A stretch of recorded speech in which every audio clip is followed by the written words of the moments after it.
Gonna start with a bit of poetry. Perhaps it's not even poetry. Maybe you know where this is from. Yield and overcome, bend and be straight, empty and be full, wear out and be new, have little and gain, have much and be confused.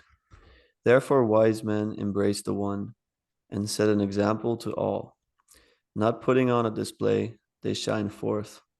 Not justifying themselves, they are distinguished. Not boasting, they receive recognition. Not bragging, they never falter. They do not quarrel, so no one quarrels with them. Therefore, the ancients say, yield and overcome. Is that an empty saying? Be really whole, and all things will come to you. That's nice. That's beautiful. You want to guess? Well, I don't know. I know you're working on Spinoza, but it doesn't really sound Spinozistic. Is No, it it's Spinoza? No. Oh, the Tao Te Ching. yeah, Right. I was thinking like, I don't know, it sounded familiar in some way, so kind of interesting. But but I read that years ago at this point. But yeah, that's nice. Have you been reading that or rereading that?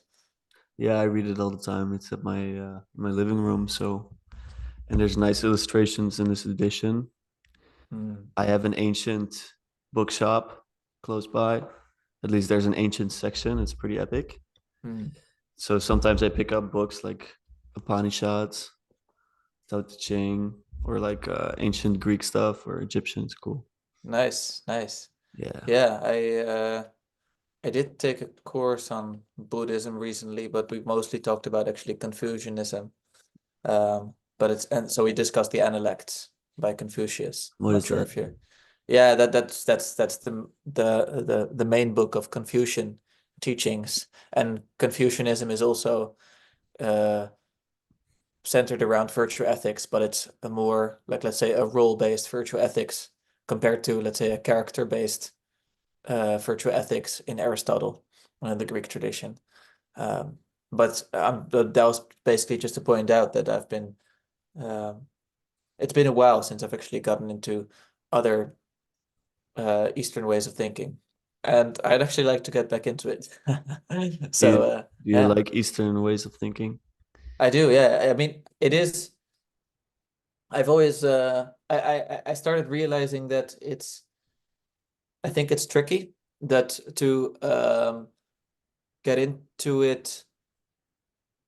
Yeah, I don't know, without knowing how to, if that makes sense, because like all these issues, right? Etymology, cultural sort of connotations and associations, and it makes it very difficult to say like, this is probably what this means. But nonetheless, like your mind will tend to do that a little bit. And I think therefore, for me, for instance, and I've been bringing this book up a bunch of times, but that's why Kei Nishitani's Religion and Nothingness was so helpful, because he was speaking my language, let's say, like Yeah. he dealt with the Western tradition, and precisely by dealing with it, I could find out what that he was introducing was other than it. And then I was like, that's really where sort of the Eastern thinking starts, because the risk can be that you see the Eastern thinking, but without being aware of it, you project lots of, your Western background onto it. Which I'm not saying everyone does. I'm just saying that I noticed that being a risk in myself. Of course. Yeah. And why did you start with that? Like, what was the impetus? Well, Stefan proposed that it's good to start with poetry to trigger discussion. Hmm. Then yesterday I had a talk with Scott who proposed something similar, like a show and tell, Yeah, because that's we good stuff. started our discussion yesterday with the picture that he made. So Mhm. I really That's like nice. that. It's fun. Yeah, it's pretty cool. Yeah, it's very like there's lots of like connotations that can arise in a very good way. More so than probably with straightforward text, you know. Yeah, So yeah. true, true. So this text, I was just going through the Tao Te Ching and I saw this one and I like it a lot because it's about yielding, and I like this idea of submission. Mhm. That doesn't mean that you yield to everyone or that you go through life in a submissive manner, but that you submit yourself to something above you. Hmm. Uh, I like that. Yeah, no, it's great. Yeah. I was thinking about a long time ago when I was getting into all this type of stuff, Eastern stuff. I was telling my family that I could see myself going there to the East and becoming like a monk or something.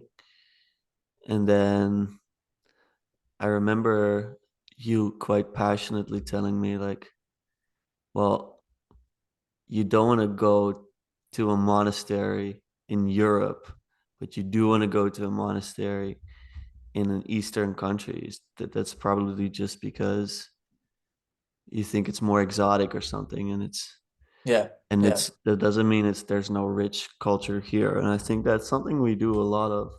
Hmm. And Hmm. yeah, I'll give you an opportunity to elaborate a bit on that, and then my thinking about it has evolved a bit recently because I do see that there is a depth perhaps or a different type of quality there that we don't have here, and same vice versa. Hmm. So why don't you tell us a bit about that? Well, first of all, like what first came to mind when you said that, like I recently went through a text by Emmanuel Levinas again. He's a Lithuanian thinker, and um, he is really famous for trying to center philosophy on the other, so not on the self, but on the other. He also says ethics is first philosophy, so it's not like you first have philosophical system and then ethics comes next. He says like, it starts off with that phenomenological experience of the other. And um, he says that in some ways that Western philosophy, the fault it has made, and I mean, like this is a little bit of a totalistic claim, ironically, but he says that it tries to integrate everything, and this can be for better or worse. But let's say in the worst aspect, it's like you only like it's literally like you only understand things in a way that become relevant to you in a certain way, and the Western tradition has tended to do this when they've encountered something is try to make it turn it into the principle of the same. And he says that can be dangerous, and actually like for him it's a profoundly religious question as well. So like he often speaks, he's a very religious Jewish religious individual, and he speaks of the importance of like we do the same to God in some ways. Like we talk about God as something, like, oh, God is this or God is that, and it's still trying to like import God into whatever framework we have sort of to talk about God. And he's like, no, God is like the absolute other, and we should not even strive to integrate it into, let's say, our internally consistent system or something like that. So that's the first thing that I was reminded of when you mentioned that, because that's a risk indeed of like, oh, like I that you already have an intuition that is actually quite Western in some ways, and that might indeed be the exoticism, that you like the aspect of a culture that is different from you, but not in a way like, like, oh, because like the profound other, you want to keep it the profound other, but because you like the way you have like that it appeals to you sort of in your own centrality. I'm not sure if that Mhm. makes any sense. Yeah, it makes sense. And that's the problem with exoticism, and it's the same, by the way, with tourism. Like we like to it's like voyeuristic, and it's like we like to spend time somewhere, but not really to have it make a demand on us. It's only like so we can make a demand on it, and that's like the strange thing about exoticism, is just to see like, oh, how can we manipulate it and as a product. And that's obviously why it's often tied to, let's say, a colonial or a post-colonial or decolonial criticism of the West, which I understand. um, where I understand where that's coming from. And there's something to be said for like, if you go to the place themselves and genuinely become part of this. I mean, uh, you probably listen to the conversation between Jordan Hall and what is it, Daniel Townsend, I think. Um, like that he also mentioned that he actually, like, he went places. And I mean, like he has the resource to do so, but they actually went to Hawaii and actively live with them to actually genuinely attempt to integrate. And then he found he couldn't do so, but that's better than, like trying to do it from your own presuppositions. I do Mm. think I've become a little bit milder in that sense. I I think I was a little bit extreme in that sense, but I'm just trying to contextualize where that statement came from, you Yeah. know? I think you're also trying to get me to realize something. Yeah, exactly. Like, And I did. Yeah, I mean, it yeah. had a powerful effect on me because it was like, oh, wait, Hmm. actually, this is kind of like exactly what you say. Hmm. Like, I'm overvaluing something just because it's somewhere else, Hmm. because it's something else than what I know. I do think there's some value in that for some people because it can be a stepping stone or it can be a realization that Hmm. there is actually value in spiritual traditions. Hmm. Um, I think for a lot of atheists, that's the way back or the way to. Hmm. Like Sam Harris Yeah. is obsessed with meditation right now. Yeah. It's That's not a coincidence. You'd kind of have to also like, and like I hate being a utilitarian or a consequentialist, but nonetheless, so take that with a grain of salt. But um it's interesting to look at the effects also, like so if people go through these types of experiences, what are they like afterwards, and then often they tend to just go back to similar patterns in some Yeah, ways, like you don't experience something different, or like maybe it's like very temporary because like that's they're usually what I still, hear. It's like, oh, yeah, it yeah. lasted a week or two. Yeah, exactly. And then, like, and that's super nice, I guess. And that's by the way, like for me, this really related to this, even though it is not about a spiritual experience, but Agnes Kellert, she's a philosopher who's often brought up also by John Vervaeke. She's great. She's fantastic. I could really recommend her stuff. But she also wrote a great piece against travel. I think I might have shared it with you at the I time. believe so.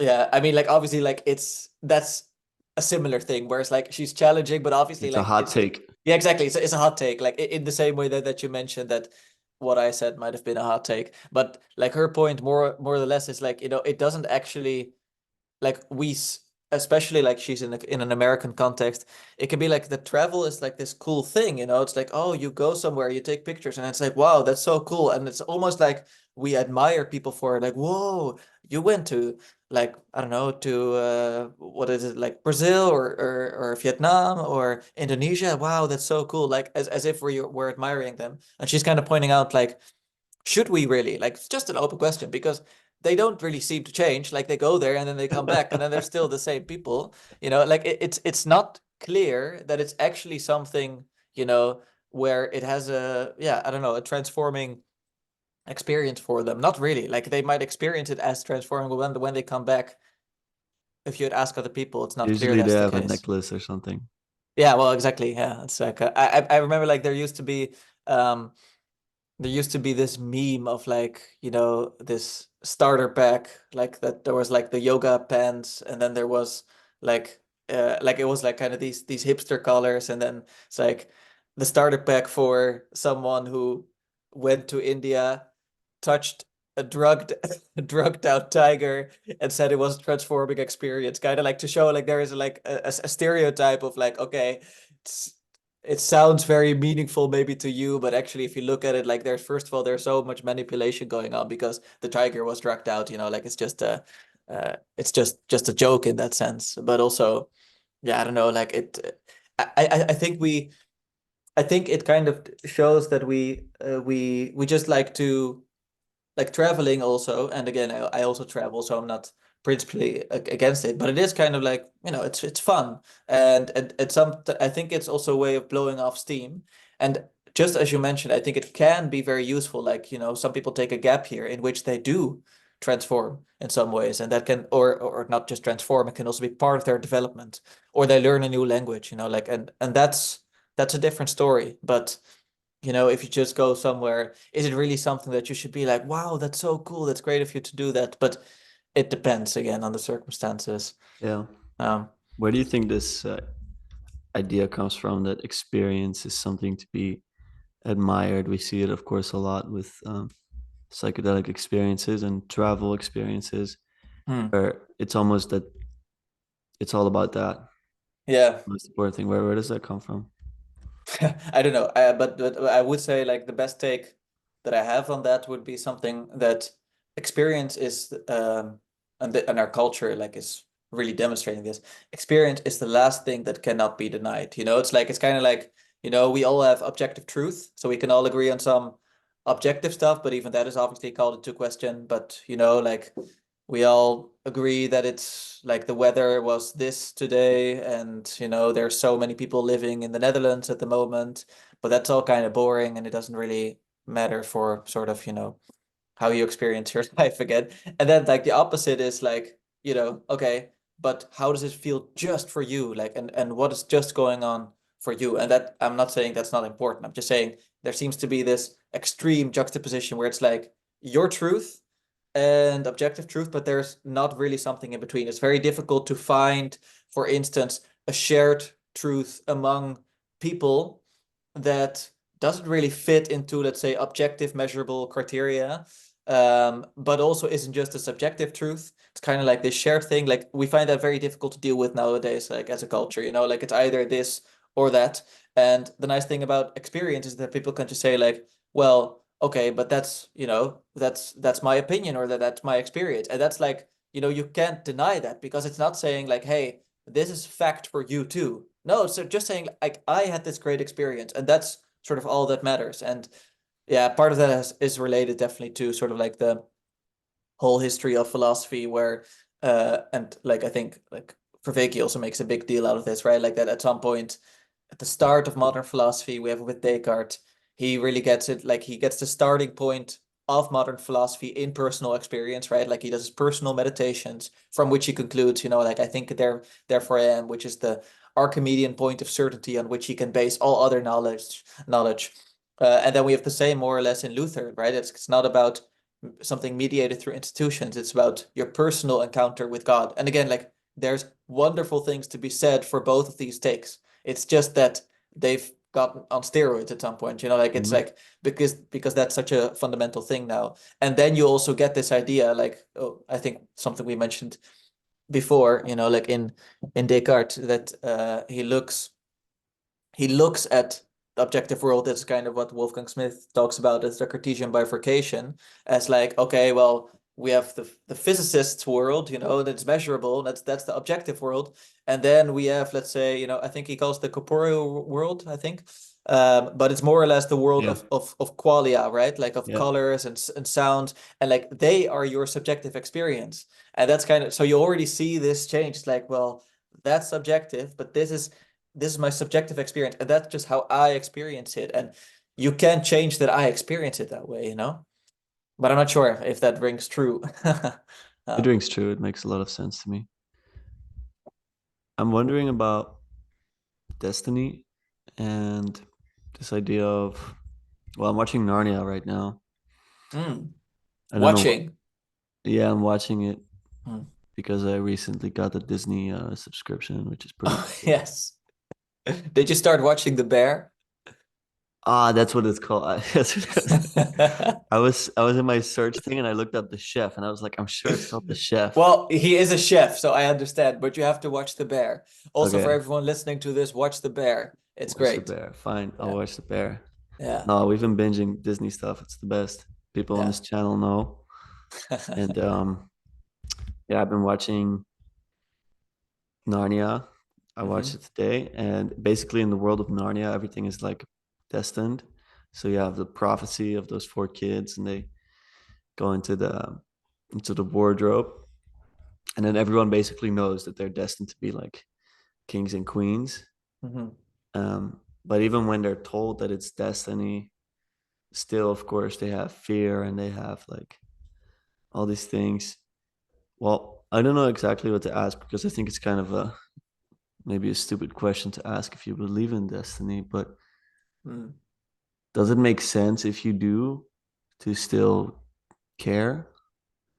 Oh, it's kind of like, let's Everything is, say, if everything is already determined, why care to make a difference? Because It's already determined in that Yeah, I'm sense. trying to crawl into the skin of um, Sam Harris Yeah.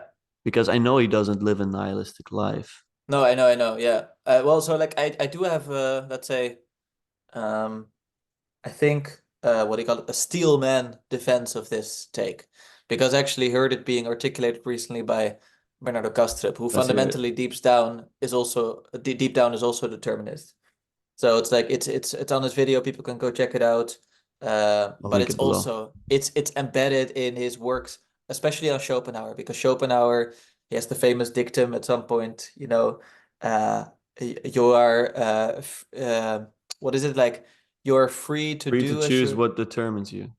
No. That's not exactly that. It's like you're not free to will what you will, but you're free to do what you will. It's kind of like that sense, like you can like I might be misquoting this, so I'm gonna like stop quoting here because maybe uh um You're gonna get canceled after tonight. yeah, exactly. You're done, man. Especially because I've been talking to Peter, who is like a Schopenhauerian expert. So like he might be watching this, and then Finished he'll say like, career. "No, that's not the quote." But but the point would be like so it's embedded in his work on Schopenhauer. He has a whole book about it, like decoding Schopenhauer's metaphysics, and he also wrote an essay like free will doesn't exist. Of course it does. Just ask Schopenhauer. So it's kind of like this defense of free will, but then again also like saying that it doesn't exist. And in that video, I think he has a very articulate explanation of it.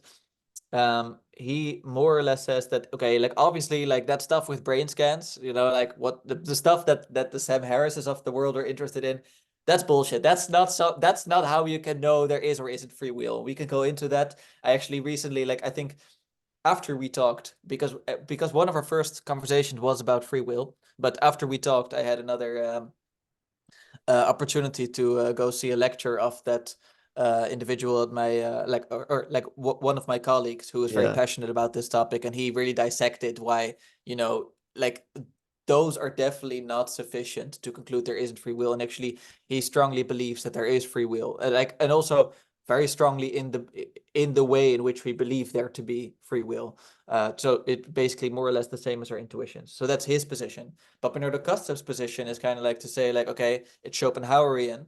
So we can more or less see that, like we are all moved by the irrational will, like the will to live. That's fundamental.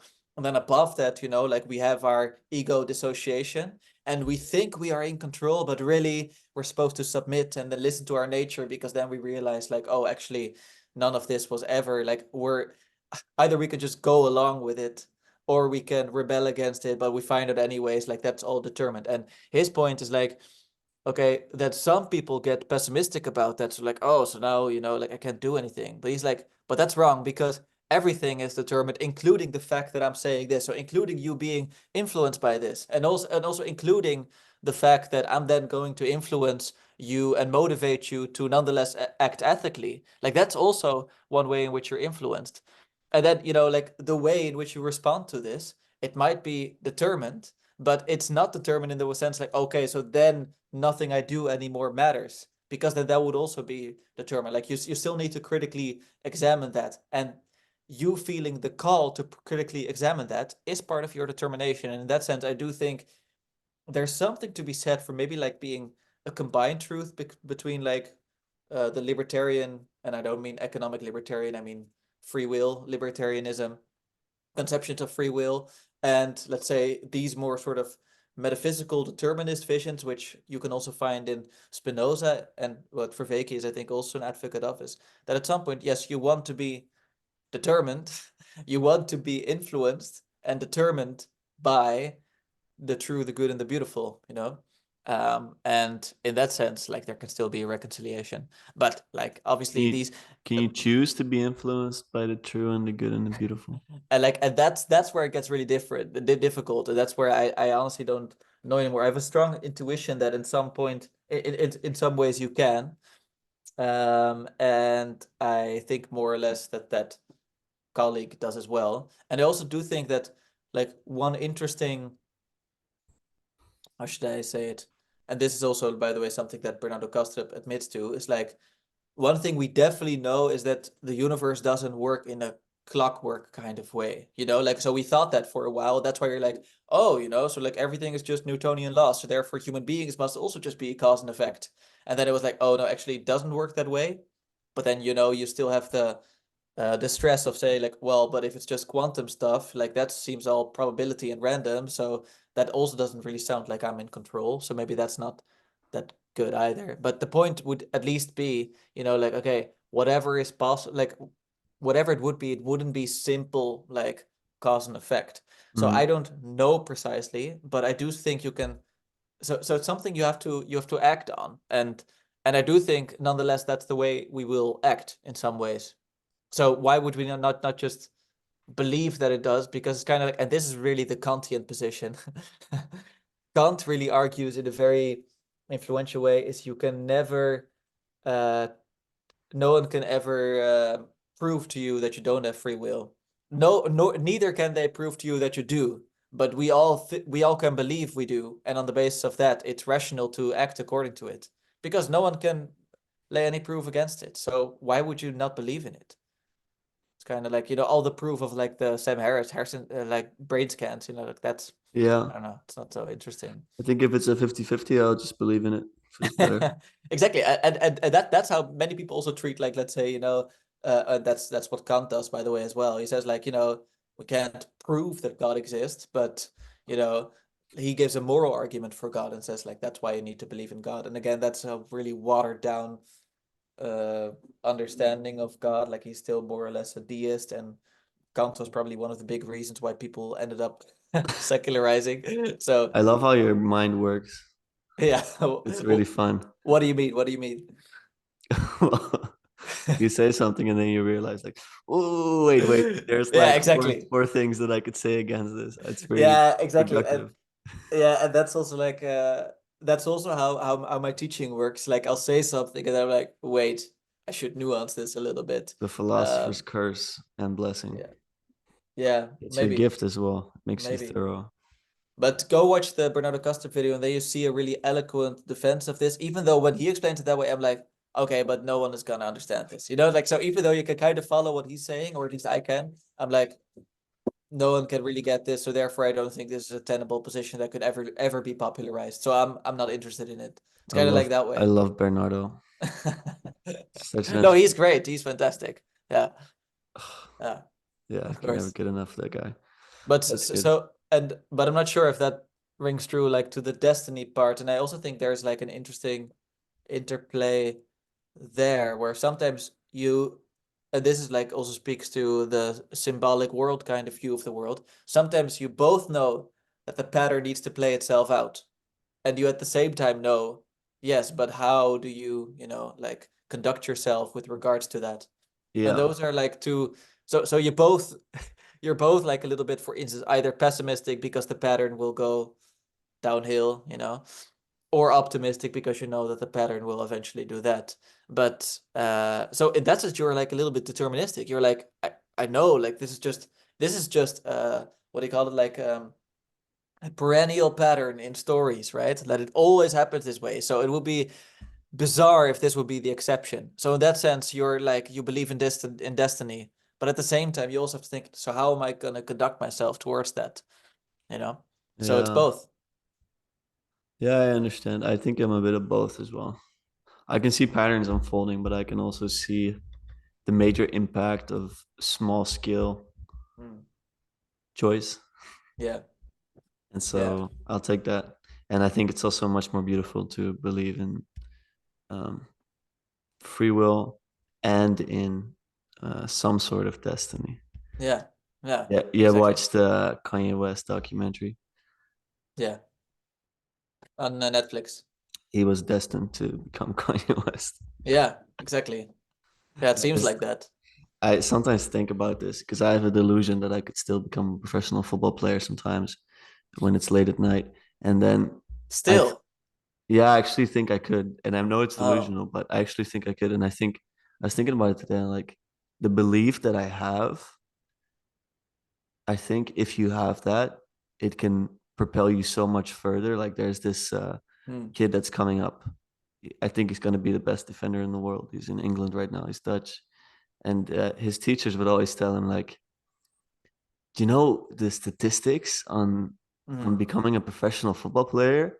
And he was like, "Yeah, yeah, but it's different. I believe I'm going to do it." You know, like, Is it Mickey van der Ven or not? yeah, It yeah. was okay, yeah. He's like, Yeah. "Yeah, I know this. I know this. I don't care." You know, like such a Yeah. stubborn little kid, but he knew. You know, like Yeah. Yeah, I know. And this happens after like, and sometimes it's also different that, for instance, people say, like, I kind of feel bad about saying this, but so one of the Dutch strikers is Wout Weghorst. Like yeah, and like people always say, like, he's an example that you don't even need to be that good at no, football to still make it, because like he has insane endurance and insane motivation and insane passion that like just on the basis of that, like he's not even that great a footballer, but no, like, not at like, all. but he nonetheless makes teams better, Yeah, he was like in so an amateur club yeah. so long ago. He willed himself up. So Yeah. that's what I'm saying. Like I think it's good to believe that you have the agency, Yeah. but it's also good to understand that there's certain patterns that are just gonna play itself out. By the way, I'm Yeah. not gonna become a professional football player. So, but I'm saying now for practical reasons, I don't wanna be held to Yeah. a contract. It's kind of like, by the way, that is interesting, right? Like, because I remember like listening to, I'm definitely not endorsing this man, like who I'm gonna bring up, but I was listening to an interview with Andrew Tate, because I was like, Killed by association, baby. yeah, yeah, like You're there was this canceled. no, no, this was interesting because like there was a psychologist who was interviewing him. So I was like kind of like, okay, kind of interesting like how one of Yeah. the world's most famous and arguably like who has like one of the worst influences like on the world at the moment, like what his psychology is like. And at some point he like the psychologist like, have you ever considered that you might, be traumatized, might be depressed? And he's like, the point is, even if that would be true, I would not believe in it. He was like, just it was so interesting. He was like, I don't even care if it's true. Like it's just not gonna help me. So I'm not gonna believe if I'm depressed. Like even if someone diagnosed me and tells me like you're depressed, like I'm not gonna accept that. It's not true, Like it's kind of like, and he's like, that's just not gonna help me. By the way, I'm not saying this is the case. I just think it's interesting that he responded to it in that way. That he was like, like that's not the mindset you gotta have. But Yeah. then again, there is something, and I talked about this in my Mannheim talk. There's something Nietzschean, like dark Nietzschean, about the self-willing aspect. Like you Yeah. also, as we started this video with the need for submission, that's kind of like you need to balance those two, right? Like it's Yeah. like, yeah. I think it's definitely a dark side of me for sure that I No, no, no, no, no. yeah. That's not what I'm saying. I'm not saying it's a dark side of you. No, I'm I saying think it so needs to though. be. Okay, fair enough. No, but I understand what you're saying. Yeah. I Okay. understand what you're saying. This the self-willing aspect. There's Mm. a dark side to the coin for sure. Yeah, maybe. Mm. Yeah, I don't think it's a good thing for me. But I just don't think it's what I'm supposed to be doing. I don't think I'll make a very big impact. Mm. But yeah, okay. That's good. Spoke about Destiny. I think that the Narnia movies, I'm watching them now again. Mm. And I think that it's almost too explicitly Christian for me to watch now. Like, Mm. I've been used to like spotting the Christian everywhere, and now at this Yeah. point, when the Christian occurs, my Mm. fiance will look at me like, "Don't do it, don't do it." Oh, okay. I see. I'll I point it see. out, Yeah, because yeah, yeah. Aslan gets resurrected, and it's like so obvious. Yeah, but that's the thing.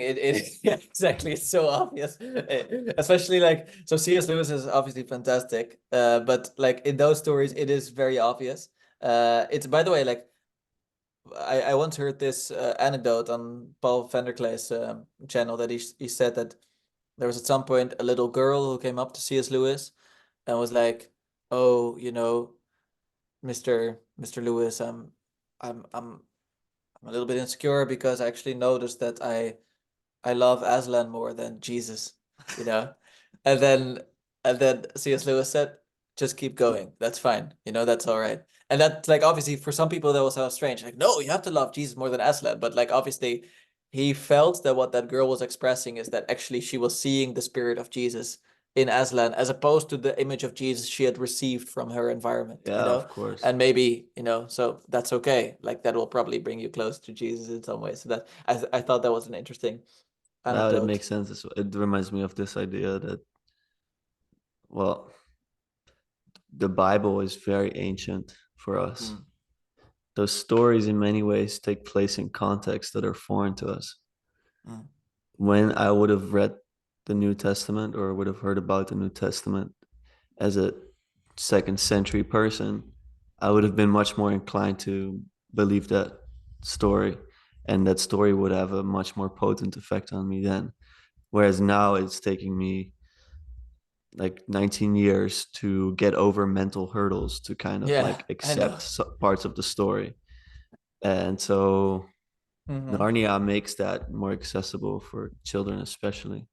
Yeah, no, I totally agree. And I can, by the way, like I was also thinking like there's a difference. Like it's sort of in some ways Lord of the Rings is less obvious because like Yes, it's they more implicit. place, yeah, exactly. And also like they place aspects of the Christian story in different individuals throughout, like so sometimes it's like, oh, it's like that story arc, and then it's that story arc and that story arc, and it's like Yeah. so it's not Aslan as Not Jesus. like It's like, Gandalf is Jesus or anything. well, like, but he is in some ways and at some He points, does get but not. resurrected. Yeah, exactly. Like, that's a very specifically Christian trope. But it's not like, oh, so now the story is all centered on Aslan and he is Jesus and it's all about him. And it's like, well, no, maybe also a little bit Aragorn, and maybe then also obviously Frodo, and then like you have all those things that matter. Yeah, Yeah, and like I think the there was another thing that you mentioned just now before this, before I went about this. I'm not sure. Destiny, No, no, no, no, no, no, Narnia. no, no, no. It was about Narnia. Like It was after you about had just said that it was I said that obvious. Narnia does such a good job Oh of yeah, what?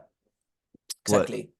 No, my point is like you said, like it makes it as accessible to the young children, and like I can also really recommend for those people unfamiliar with him is to watch like a documentary about Fred Rogers, like Won't You Be My Neighbor? That's what the show was called that he used to be on, but it's also what the documentary is called. Put it in the description. Go on. Or Mr. Rogers' Neighborhood. But he was so he's also very interesting because he it was really like when television started in America, and that he knew like, okay, so what is this actually, how does this work? And then at some point they started making little kids shows, like that was new, like they'd never made kid shows before, and he noticed that the kid shows were all like, it was clowns and it was lots of noise and it was just like, like it was really, I don't know, like it got the children's attention, but not in a way that spoke to them, just kind of like, the dopamine kick kind of way, almost like in the same way that you could say some of them are addicted to their phones today. We all are, but that's an aside. And he just thought like, I want to make a show, but I just want to like have a genuine connection with the children, like, Mhm. and that's so he started doing that. And actually the interesting thing is he is actually a priest, but he doesn't bring any of that, or at least not explicitly, into the show. But so he has the most, let's say, Christian agapic way of talking to these children. So it's super touching to see. He's almost like a saint that when you Yeah. look at him, it's like, whoa, it's like he's shining almost. Like not literally, but you know what I mean. And but it's also in that same way that it has this accessible like love that he can just genuinely show. And it's also like, for me, I think that's such a valuable side of Christianity that is maybe sometimes like undershadowed as a little bit in the self-help corner of the of this little corner. That is like, it's about taking responsibility, and it's just, be a man and toughen up, and those things are all good in proper context. But there's something about this love that is so direct, which is just something different. Yeah. So yeah. Did you well, first of all, I'm gonna apologize for talking about this movie again, but I've had this is my third talk in the last like 24 hours, so it's close to Hmm. me. Yeah. Did you watch the Guardians of the Galaxy, the third one? Yeah, I did. Yeah. So I had another house moving castle moment. I was basically like bawling my eyes out again Mm. for like the longest time, Because of what happened to Rocket. uncontrollably. Well, yes, but the whole story really, and then the last like 30 minutes. Mm. Um, you will hear about it because tonight my episode goes live with Scott where we discuss. Mm. movies, not this specific movie, but we speak about Miyazaki and why I think it works on me the way it works on me. Yeah. Um, but I was I should pretty, mention, by the way, to the people viewing, I went to see the new Miyazaki movie with this guy, and he just fell asleep in the theater. to be fair, Jonathan Peugeot did the same. So I am And completely also, like, exempt from all judgment. I also listened to like a bunch of reviewers talk about the movie, no, not the movie specifically, but about Hayao Miyazaki's movie and what they think about it, and they all loved it. And but two of them, so like that was two of the four of them, were like, yeah, but I do always fall asleep during them. But they completely love the movies, but they yeah, but for some reason I do tend to fall asleep when watching them. So Okay. it's kind of interesting that it's a common thing that happens. Yeah, I don't know because it was both me and my fiance. We both fell asleep. So, and we both love Miyazaki movies. Like we watch all of them. So Hmm. I'm not sure there what's going on. But basically, for those who don't know, this Guardians of the Galaxy is like a Marvel trilogy. So it's very much very popular movies. If you're Hmm. familiar with the Avengers, Yeah. and the third one is just completely anti this technology, like the Neuralink type of movement of, Hmm. you know, Hmm. trying to live forever and all these things. And so explicitly, like, and the guy's named Evolution, and like Yeah. there's quotes in there. Like near the end, the quote was like, Hmm. this woman who is with the evil villain makes a God comment like, for the love of God or something. And he's like, Hmm. there is no God, so I had to step in. Like it's such Oh a, yeah, yeah, you know, it's exactly. Yeah. and I'm is that like a shift in pop culture that's happening? Like I'm seeing so Hmm. strongly this motif, and I think it was really well done. Where it was like I thought he was a better villain Hmm. than Thanos, for example, in the Avengers. Interesting. Yeah. Hmm. Super convincing and like yeah, I was just surprised by it. Like, is this something that's happening, or am I like Hmm. surrounding myself more with people that are more religiously inclined that I'm seeing it more? But I feel like the pop No, no, culture no. seems to be Yeah. swinging a lot about all of these questions. Yeah, I don't think it's a complete swing. I think at the moment the pop culture just seems confused, and I think, and it's a little bit like dreams. That's like sometimes you have a dream and it hits, and then other times you have like, oh, okay, just was kind of random. And what it's also unlike dreams because for a while you could say that they definitely try to, um, yeah, I don't know, focus on certain storylines over others, such as like female empowerment became very important in the superhero movies for a long time and still is, like obviously with the Marvels this year. But the problem with that specifically, not that there's an inherent problem with it, but besides like let's say, like everything that's talked about in terms of femininity, masculinity, and symbolism is also just the bare fact that Marvel has a mostly male audience. So they don't Mm. particularly care about that, which is also why I found it interesting that when the Barbie movie came out and there were so many people like seeing it, that actually some guys were like, okay, we hate it, but maybe it's okay because it's not made for us anyways. Like this is genuinely like more Yeah, for women, and not all guys hate it, by the way. So some guys really did like it. But I think there's something to be said for that, and I do think that the many of the superhero genres or the blockbuster genres are realizing like actually we're just losing money and like so they feel I do think they feel a little bit more creative freedom and or creative liberty to just explore different storylines and not just the ones that we want to hammer down your throat, and then you get more naturally occurring storylines that actually fit what people think about nowadays. And there you're totally right that actually, yeah, deep down people are concerned about that maybe the cure is worse than the disease when it comes to what is it, like a transhumanist kind yeah, of takeover. Yeah.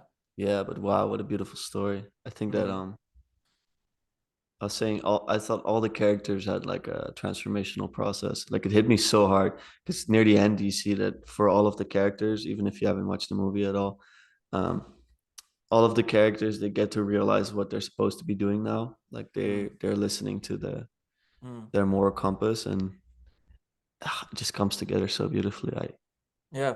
And the music is so awesome. They play Mm. with the music super well. Like to be fair, like I saw it like just after it came out, so like it's been a while, but I Yeah, do remember it being, I think, like maybe my favorite Guardians of the Galaxy movie, maybe the first one I prefer, but I'm not sure. But it's definitely like if you look at just the output of the last few years in terms of Marvel movies, like I kind of stopped caring, and this was just a nice surprise that I was like, oh, yeah, this is actually really cozy again.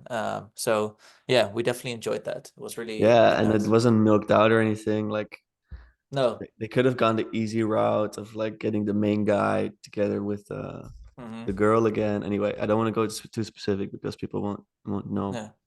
But Yeah, and I would also like there. I'm not sure if you've seen the Loki series. yeah, I watched I think a season of that. I don't know if it's still Okay. going on. Yeah, so they just finished the second season, and I'm watching it now. It's quite boring, I have to admit, but apparently towards the end it gets better, as they always do, which kind of sucks. But anyways, like that's a different concern. But the first one is also very interesting, like even to the point that Jonathan Peugeot made a video about it, because it has similar, like it has all these elements that are actually super toxic, in the show. So it's not like a perfect show. It actually has lots of flaws, and toxic in the sense that literally it's about, first of all, it goes on with something that is being complained rightfully now about for longer, which is like it's again like a multiverse kind of story, which people Yeah, are getting kind of sick of, and I do understand that. But also that it's like it's either about total chaos or it's about absolute control. So it's kind of like this almost like cosmic split. And the final episode of that first season, so like I'm not gonna say what happens at the storyline, but I am gonna say what I takes know what you place mean. without. Yeah, okay. So spoiler alert, I guess, for some people who haven't watched it.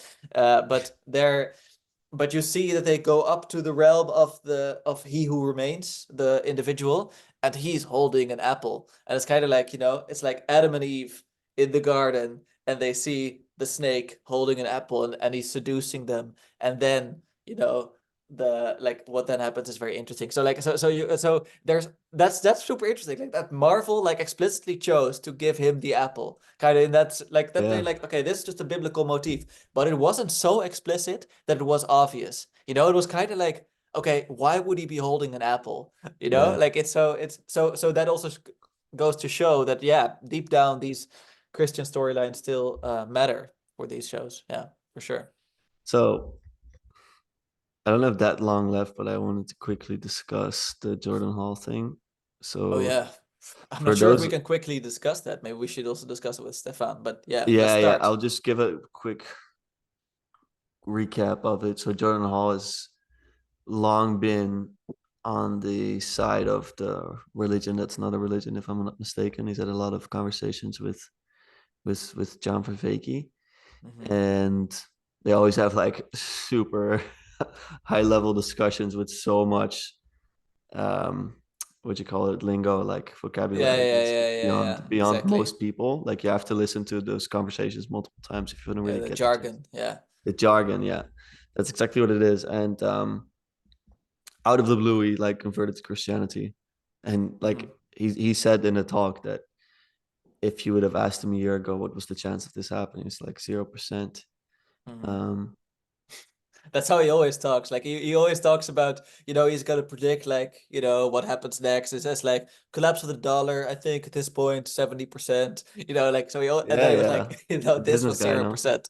Yeah. Yeah, but I have a great respect for Jordan and for John, and they Hmm. messaged John about it as well. Yeah, I And saw that. they're gonna have some conversations about it. He told me. But do you think that this happening, without going too deep into it, is a sign of a larger movement? Do you think people are largely gonna go back to the legacy religions, as it's called? Do you Yeah. see that this is a hit to the religion that's not a religion, or not so much? Like what do you personally make of this? Like I'm very curious about you specifically because I know you've Yeah, been yeah. following this for years now, so Well, what do for you think? me, it's part of a pattern, right? Like so you have so this year, no, let's say a couple few months, because the year only just started. A couple notable things happened in this little corner. One of them would be Ayaan Hirsi Ali, Mm-hmm. converting to Christianity, which first seemed purely civilizational, but ended up, if you look at the interview, was a little bit more authentic. That like she actually said like she went to a therapist, like and couldn't find anything, and then realized that's kind of what she's been searching for. So that's the first thing. And the second thing is Alex O'Connor, like so the channel Cosmic Skeptic, talking to um, Dawkins, John Vervaeke, and Peugeot in about like a span of a month or so. So first to John Vervaeke, then I think to Dawkins, then to Peugeot, I believe, or at least that's how he ended up uploading it.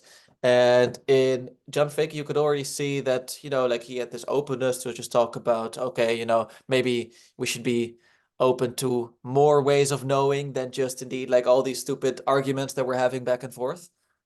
And then with Dawkins, it was very clear that he was challenging Dawkins hardcore, which is like it's almost like a developmental moment for him because like there's this video of like I don't know like maybe 10 years ago when he Yeah, was at yeah, this Dawkins event and he asked like would you consider yourself a philosopher, and obviously now he'd know how to answer that because the answer is definitely not. Like Dawkins is like we could all respect Dawkins as a scientist, but as a philosopher he's simply like he's unimpressive, like to put it mildly.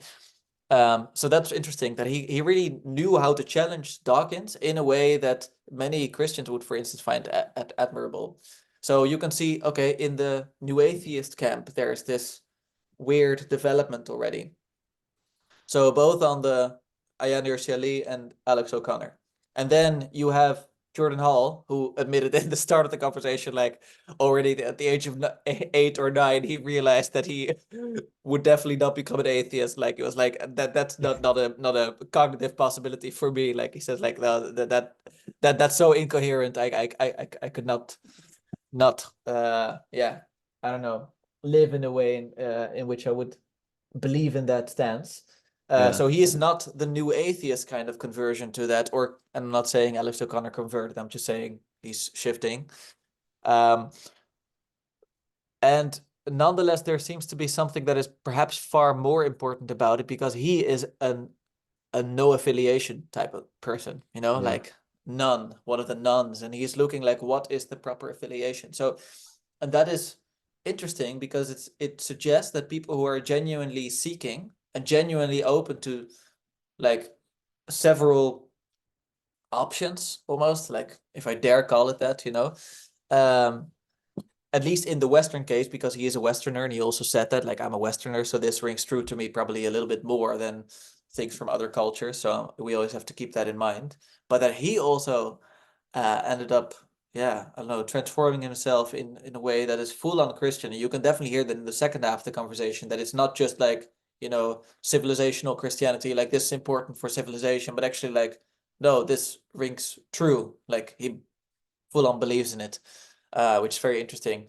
And that does seem to suggest there is a kind of shift, which I nonetheless do believe can coexist with whatever John is working on, because again, he's creating a Silk Road and he's doing so very well. He's not indeed like actually creating like a new religion because it's not a religion, but it is a religion, but it's not a religion. yeah. Uh, But he is and you get, religious.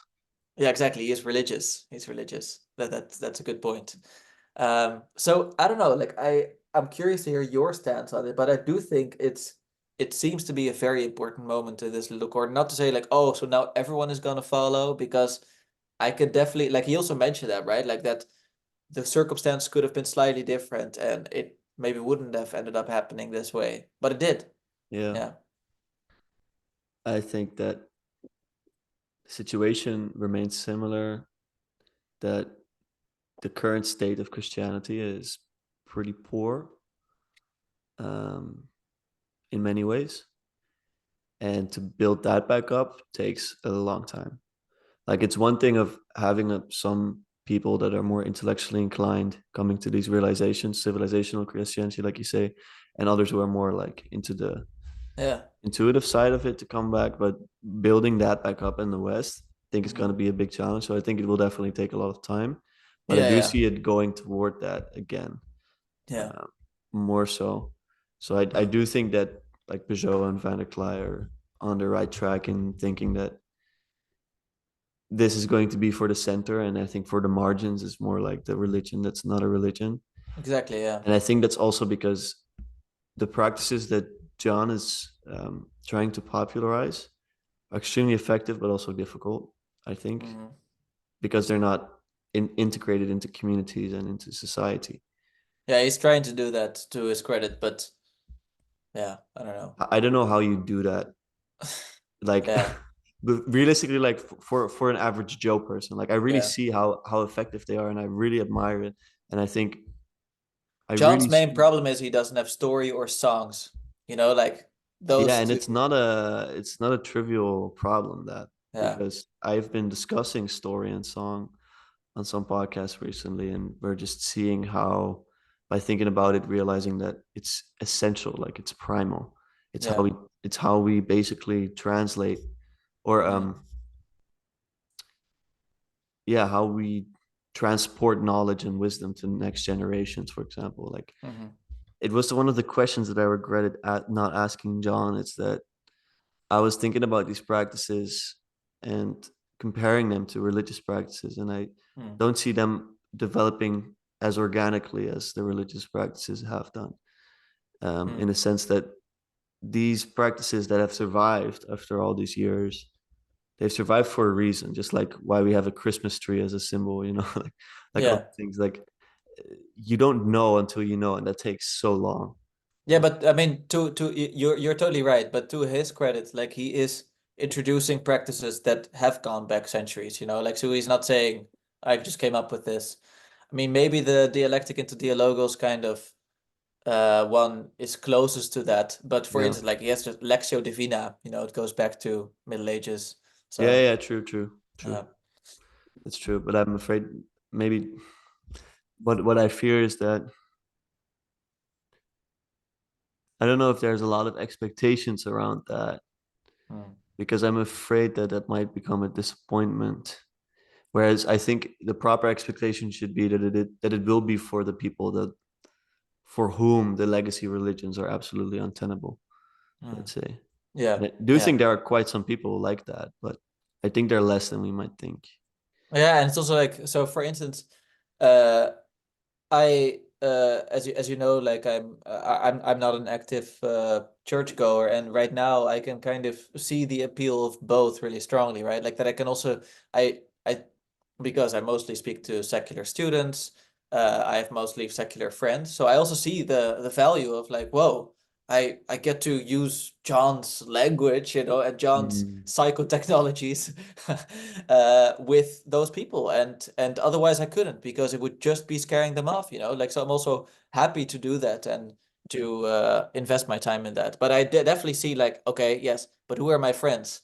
Oh, you know, they're the intellectual elites. Who are the students? They're the intellectual elites. It's like, yeah, I don't see it happening that often with people who are not those. I'm not saying it can't happen, but I just haven't seen it that often, you know? Yeah. Yeah, so I'm curious. I like the honest answer is I have no idea, but Mm. it is interesting to see this shift and to see how quickly it all is going.